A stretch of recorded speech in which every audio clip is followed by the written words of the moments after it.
Hello guys, सबैजनालाई good morning.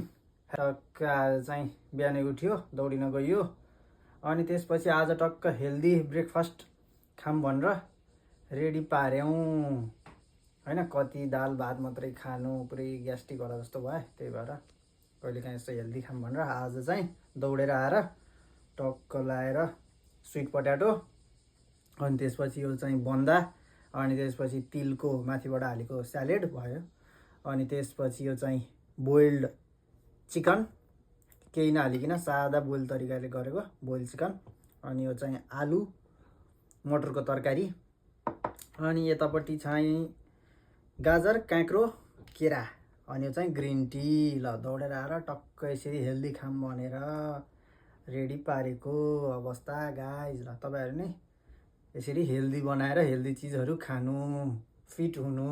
ल।